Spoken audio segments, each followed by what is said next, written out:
The calendar alert flashed onto my screen at 10:23 a.m. on a Wednesday in late October. Subject: Professional Growth Discussion. Location: Executive Boardroom. Attendees: Private. Lyra Harrington, COO, Maren Cole, Head of Human Resources, me. I stared at the notification for nearly a full minute before its meaning seeped into me, cold and unmistakable.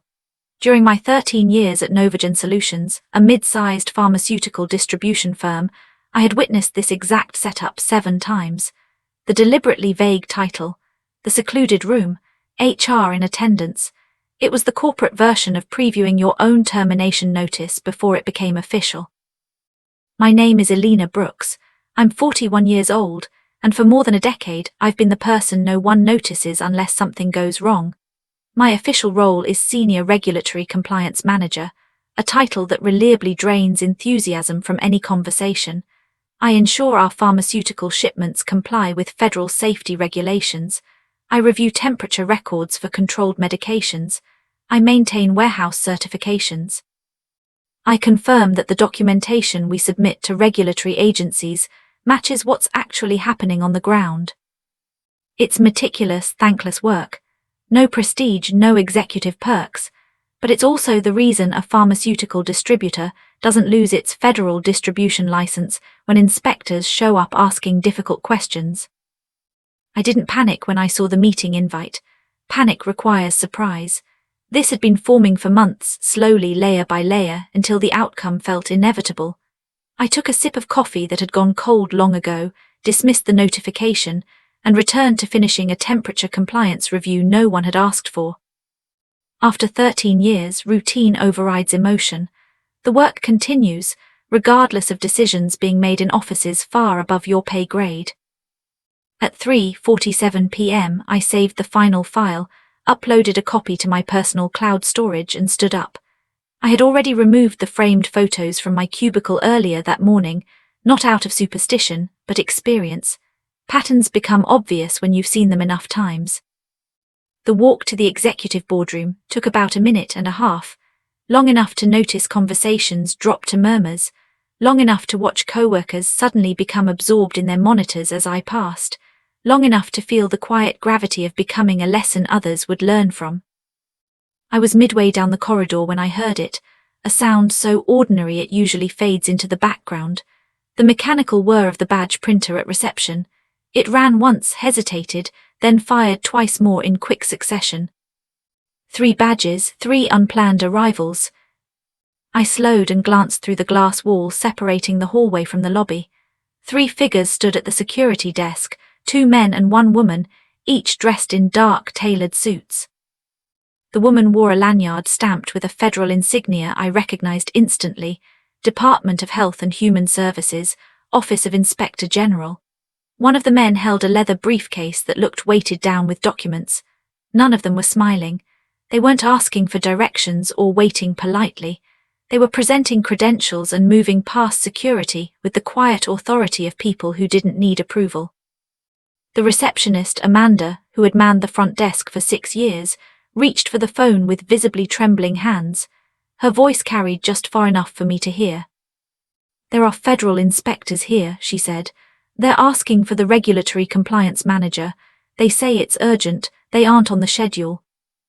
My heartbeat accelerated, not from fear but from something more precise: recognition. I changed course. Instead of continuing toward the executive boardroom, where Lyra Harrington was likely preparing to end my employment, I turned toward the lobby. The woman with the OIG badge noticed me immediately. She appeared to be in her mid-40s, her steel-grey hair pulled tightly back, her eyes sharp in a way that suggested she'd heard every explanation imaginable and accepted none of them. "Elena Brooks?" she asked. "Yes," I replied. She extended her hand.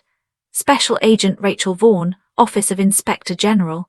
These are investigators Mark Ellis and Jonathan Reed.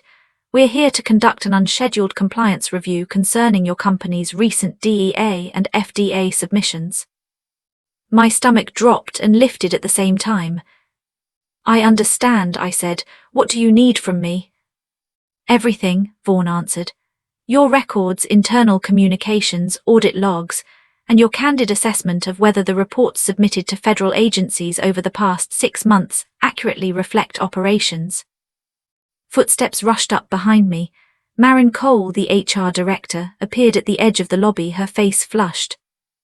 "Excuse me," she said tightly. "Can I assist you? We weren't notified of an inspection today." Agent Vaughan turned toward her, her expression turning glacial. "Federal inspections under Title 21 do not require prior notice. We're operating under statutory authority. Your cooperation is required." Maren opened her mouth, then hesitated. "I need to inform the RCO." "You're free to do so," Vaughan replied. "In the meantime, we'll be speaking with Ms. Brooks. I assume you have a private room." "Conference room 3, I said. "Down the hall, second door on the left." Vaughan nodded. "Lead the way." As I passed Maren, I saw her pull out her phone, her fingers moving rapidly across the screen. I didn't need to see the message to know its contents. Within moments, every executive in the building would be aware that federal investigators had arrived without warning, and that they were now in a closed room with the compliance officer, scheduled for termination in less than 15 minutes. Conference room 3 was small, windowless, and furnished with a table that seated 6 people uncomfortably. Agent Vaughan took the seat at the head of the table. The 2 investigators positioned themselves on either side of her. I sat opposite them. Vaughan opened her briefcase and removed a thick, tabbed folder. "Ms. Brooks," she said, "I'll be straightforward. 3 weeks ago, your company submitted its quarterly compliance filing to the DEA regarding the handling and storage of controlled substances. That report included certifications covering temperature monitoring, security procedures, and employee training completion." She slid a document across the table. I recognized it instantly. Our Q3 DEA submission. My name appeared at the bottom, neatly signed on the certification line. "That's my signature," I said. "Did you personally verify every item in this report before signing it?" she asked. I looked down at the document, the tidy checkmarks, the flawless timestamps, the version of reality that looked impeccable on paper.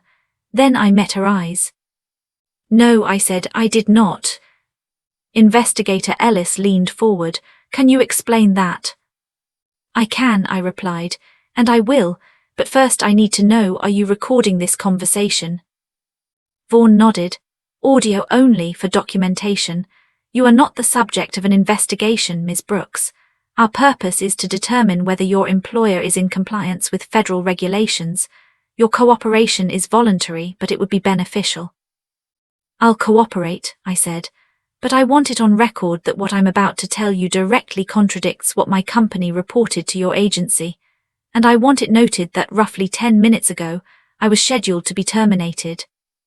All 3 agents exchanged brief looks. "You were scheduled to be fired today?" Vaughan asked. 4 o'clock, I said. "Executive boardroom. The meeting invitation was sent this morning." Investigator Reed, who had been silent until then, spoke. "Were you given a reason for the termination?" "Not formally," I said, "but I can tell you the real reason. For the past 4 months, I've been trying to prevent management from submitting false compliance reports. I documented every concern. I have email chains, audit findings, and internal memos showing that I repeatedly flagged violations that leadership either ignored or deliberately overrode."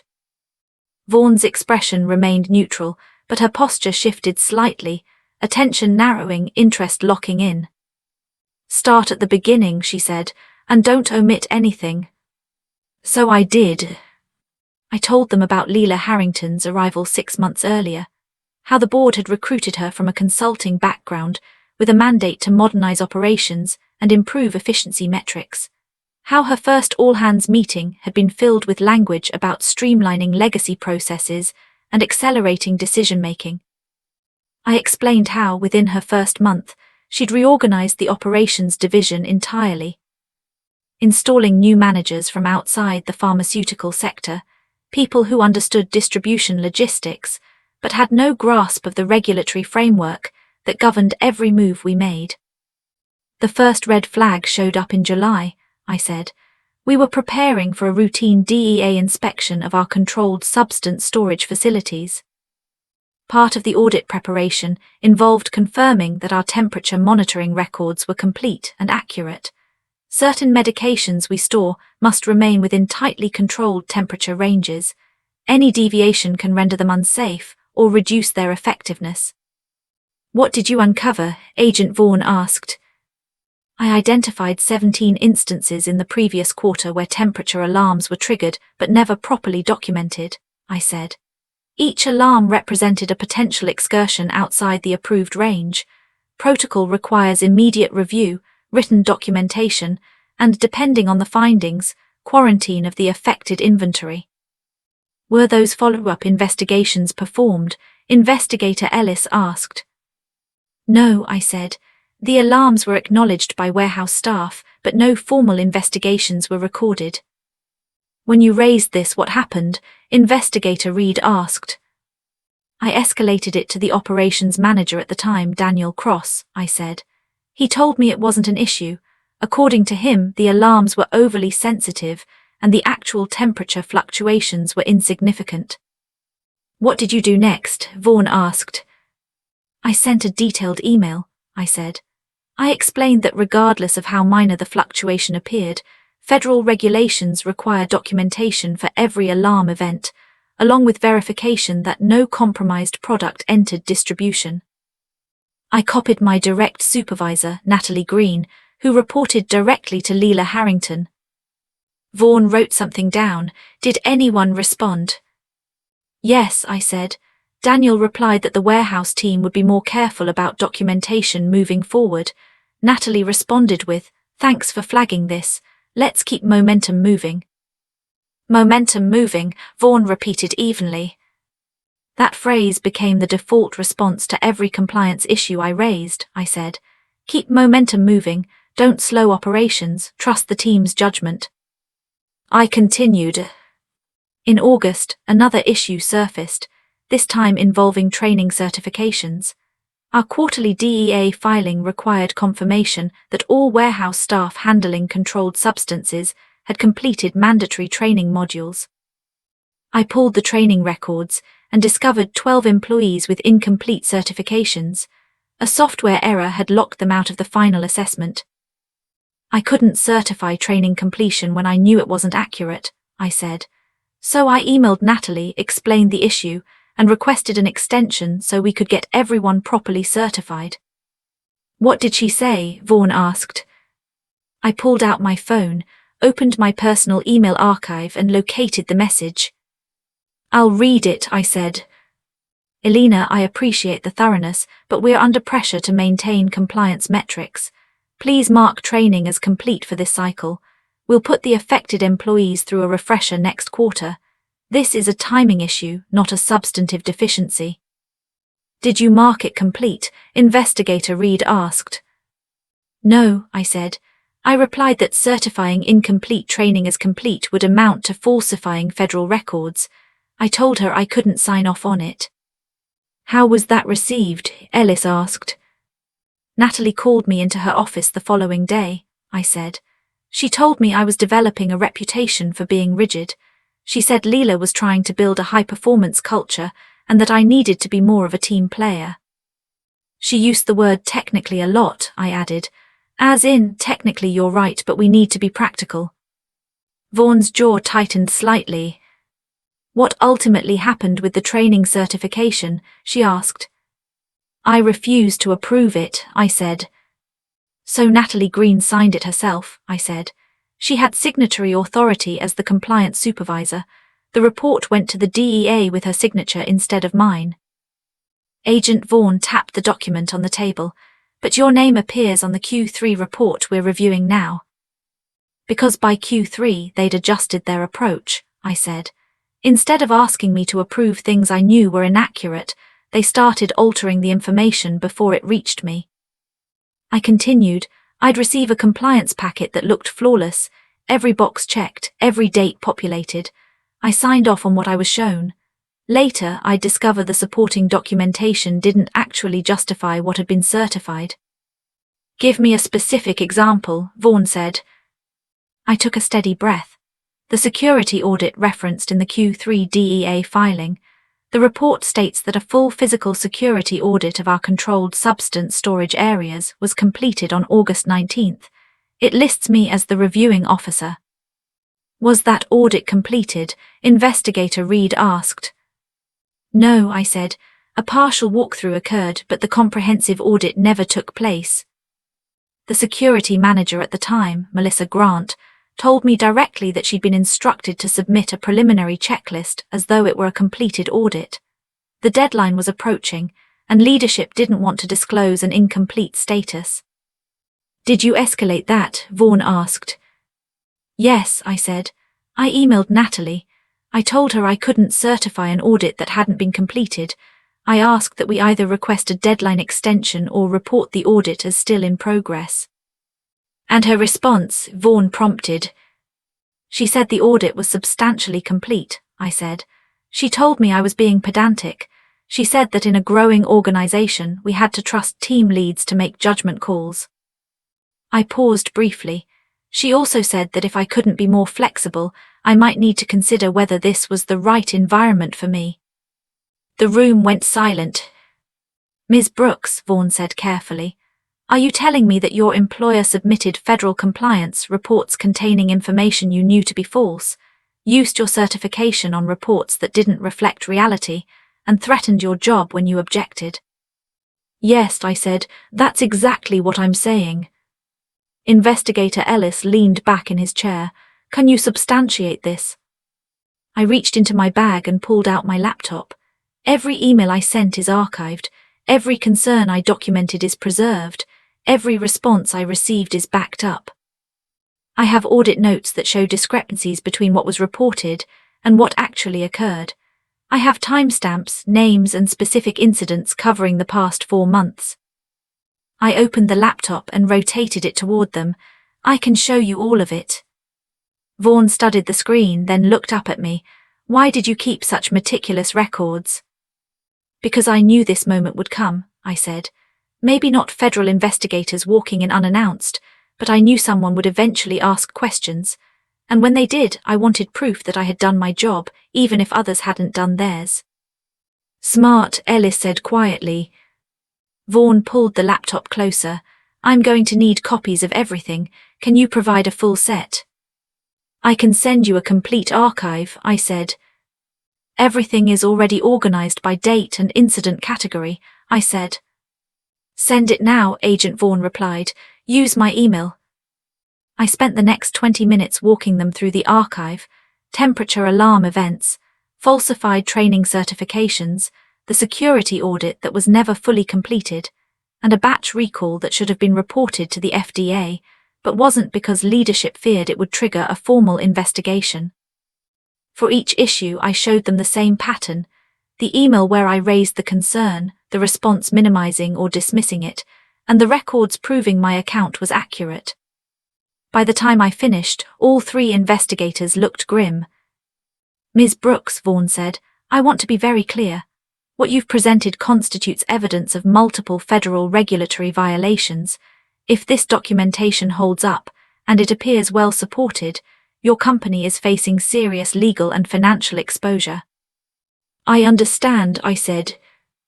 I also want to clarify your position, she continued. You are not a subject of this investigation. Based on what we've reviewed, you attempted to prevent these violations and were overruled by management. That matters. What about my termination? I asked. Vaughn's expression hardened.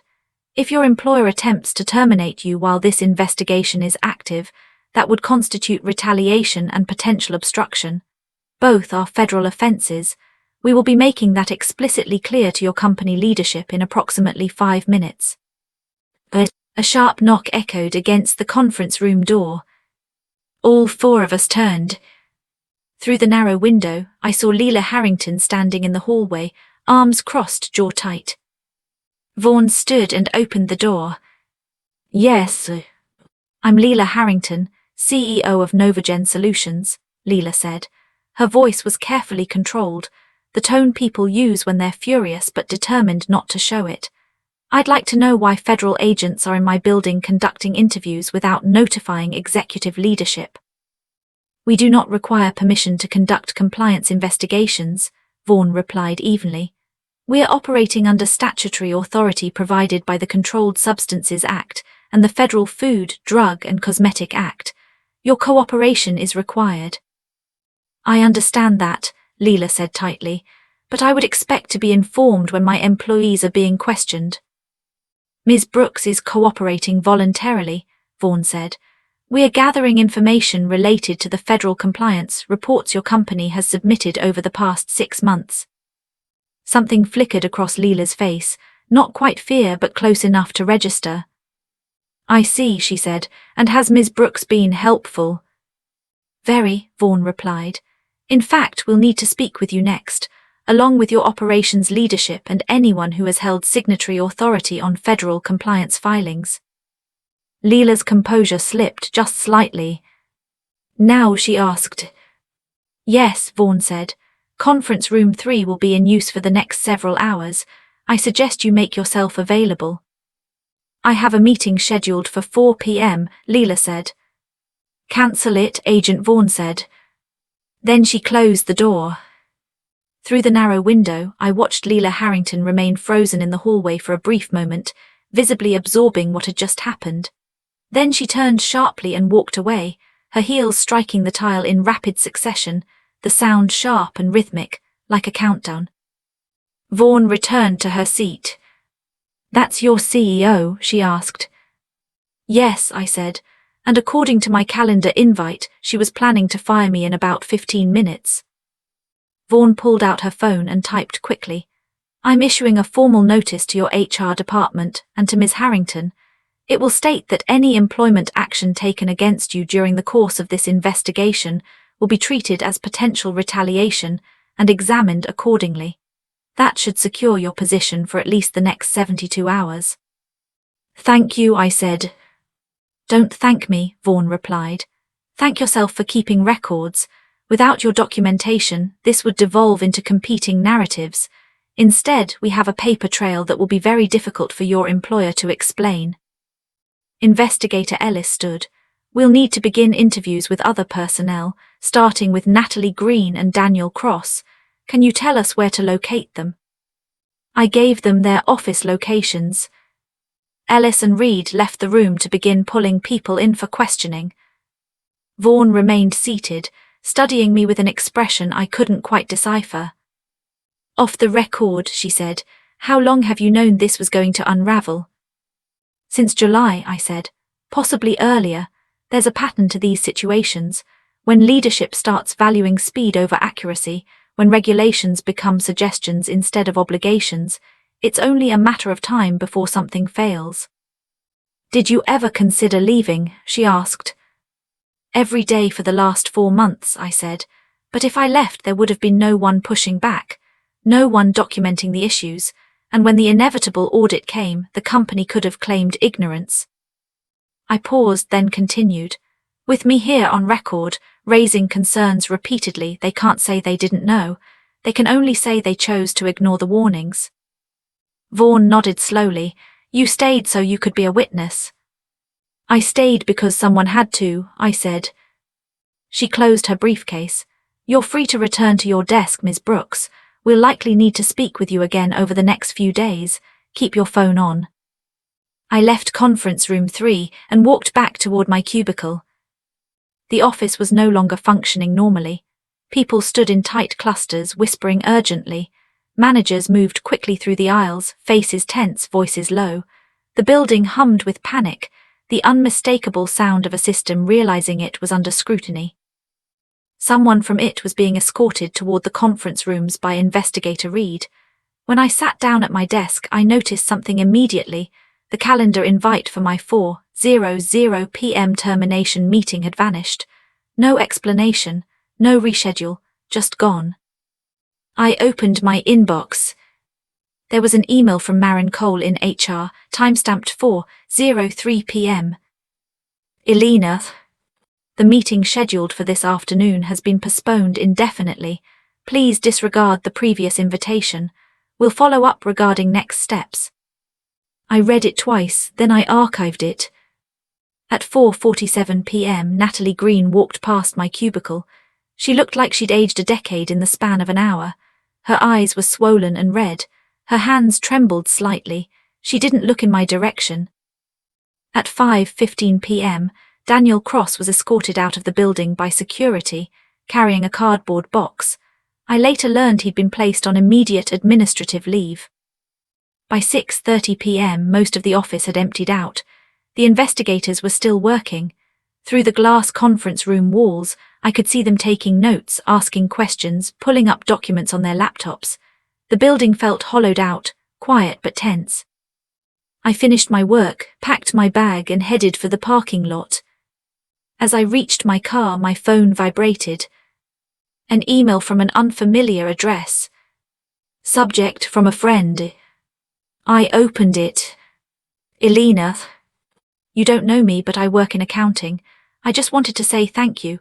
I've watched this place cut corners for months, and I honestly thought I was imagining things. Seeing someone finally stand up to it makes me believe that doing the right thing still matters. Stay strong.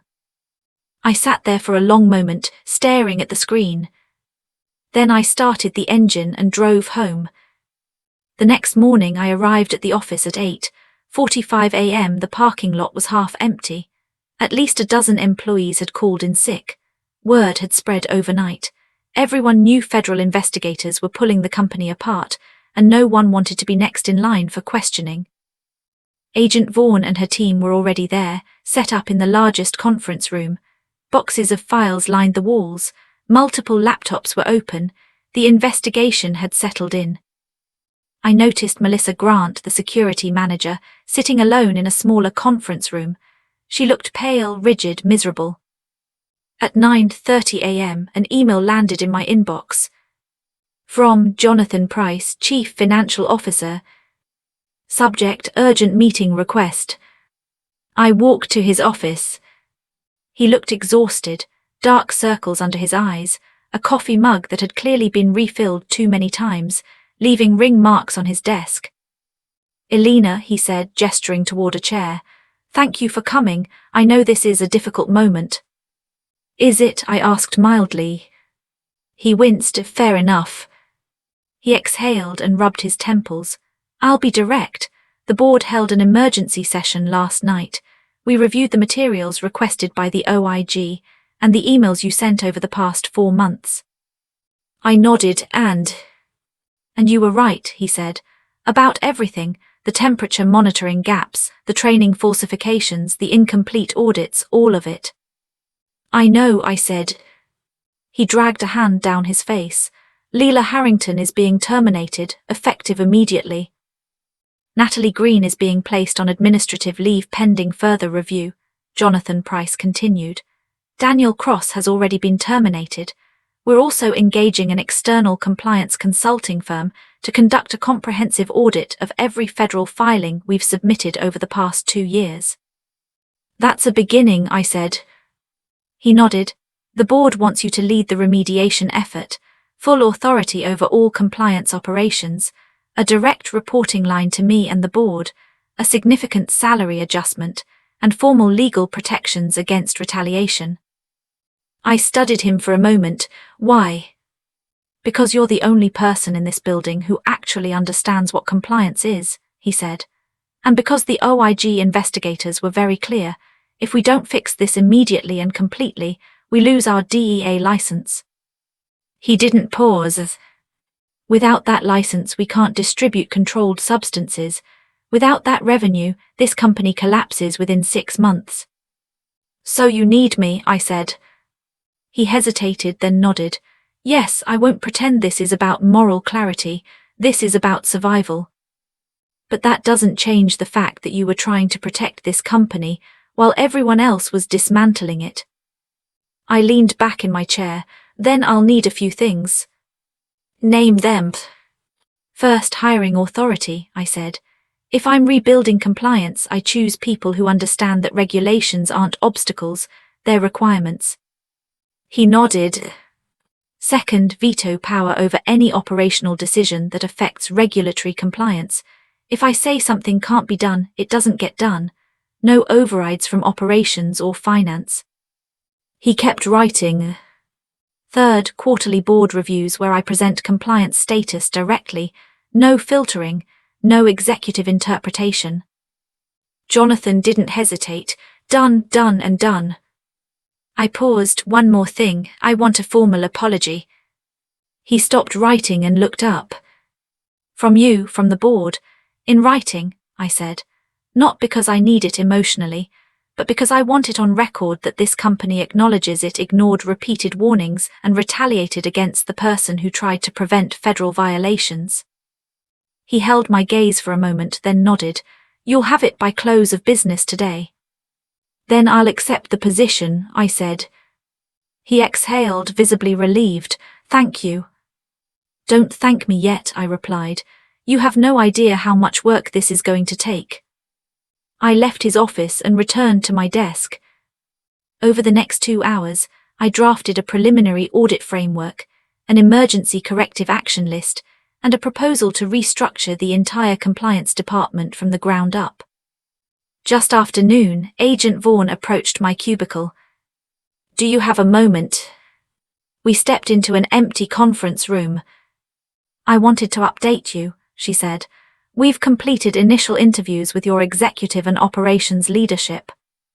Her tone shifted. Based on what we've uncovered, we're escalating this matter to a full criminal investigation. The Department of Justice will be involved. My stomach dropped. Criminal. Knowingly submitting false information to federal agencies is a crime, she said. So is retaliating against an employee who reports regulatory violations. We have written evidence showing that multiple executives were aware of inaccuracies and chose to proceed regardless. What happens now? I asked. Now we finalize our documentation, compile the findings, and formally refer the case to the Department of Justice. She explained that the process would take several weeks. In the meantime, the company would be subject to heightened oversight, unannounced audits, expanded quarterly reporting, continuous monitoring, and me. You're protected, Agent Vaughan said, both under federal whistleblower statutes and as a cooperating witness. If anyone attempts retaliation now, they're compounding an already serious case. She handed me a business card. My direct number is on here. If anything happens, anything that feels like retaliation or intimidation, you call me immediately.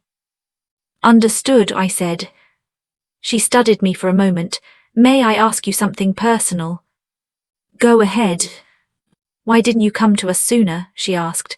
You had documentation for months, why wait? Because I hoped they'd listen, I said.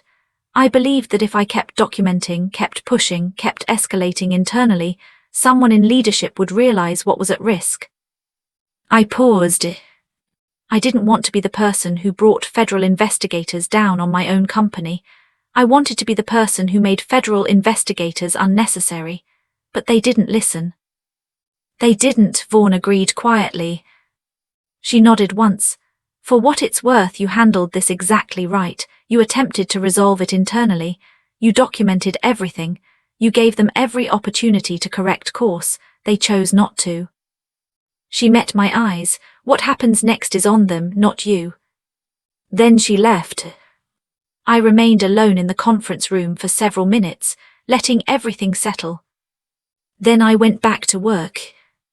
Over the next 3 weeks, Novagen Solutions became unrecognizable. The investigation widened. Additional agencies joined in, the DEA, the FDA, the Department of Justice. Federal investigators became a permanent presence in the building. Entire departments were frozen under review. Leela Harrington was gone by the end of the first week. Natalie Green resigned rather than face termination. Daniel Cross retained legal counsel and refused to speak to anyone without an attorney present. The board appointed an interim CEO, Margaret Collins, a woman with 3 decades of experience in pharmaceutical compliance and zero tolerance for shortcuts.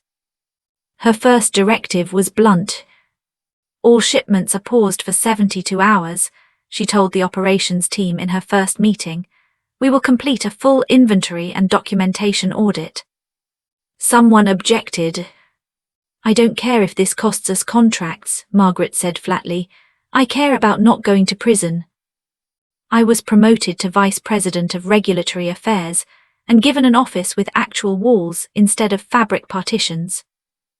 My new team consisted of 6 people I personally recruited from other pharmaceutical firms, each with deep compliance experience and no interest in treating federal regulations as optional. We spent weeks rebuilding systems that had been ignored, bypassed, or deliberately undermined. We implemented new training standards, revised audit procedures, tightened documentation controls, and brought in independent consultants to validate our work. We voluntarily disclosed additional violations uncovered during our internal review, because concealment was what had put us in this position to begin with. The work was exhausting, at times demoralizing, especially when we uncovered yet another instance of falsified records or dismissed warnings, but it was necessary. 3 months after the investigation began, my phone rang. Agent Vaughan. I wanted to give you advance notice, she said. The Department of Justice is moving forward with criminal charges. My breath caught. Charges against whom? 3 individuals, she replied.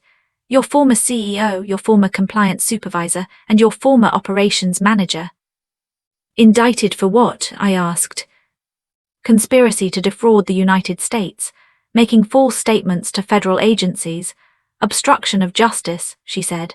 If convicted, each is facing substantial prison time and significant financial penalties. And the company? I asked. The company will face civil penalties, Agent Vaughan said. Fines totaling roughly $2,300,000, plus enhanced monitoring requirements for the next 5 years. But because you've been cooperative, and because you've implemented significant corrective measures, the government is not pursuing criminal charges against the company itself. That's I started. More than just something, Vaughan said. In cases like this, companies often shut down entirely. The fact that Novagen Solutions is still operating is directly because of the documentation you maintained and the cooperation you've provided. I didn't do it to save the company, I said quietly.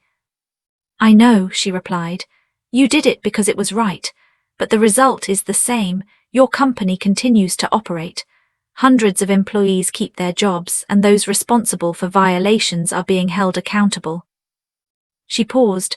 I also want you to know that your case is now a training example in our office, how to identify violations, document them correctly, and why speaking up matters even when it's difficult. I appreciate that, I said.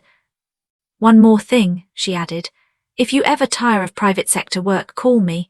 The Inspector General's office is always looking for people who understand compliance and aren't afraid to enforce it. I thanked her and ended the call. That evening, I sat alone in my new office after everyone else had gone home, staring at the growing stack of corrective action reports on my desk. We had made significant progress, but there was still so much to do.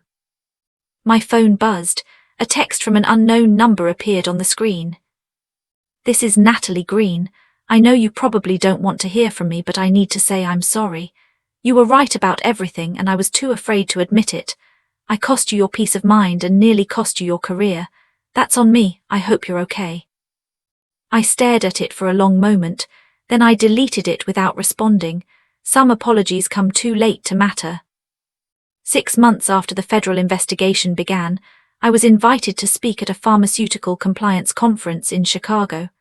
The topic, building a culture of compliance in high-pressure environments. I nearly declined. Public speaking had never been my strength, and reliving the ordeal was not exactly appealing. But Margaret Collins, our interim CEO, encouraged me.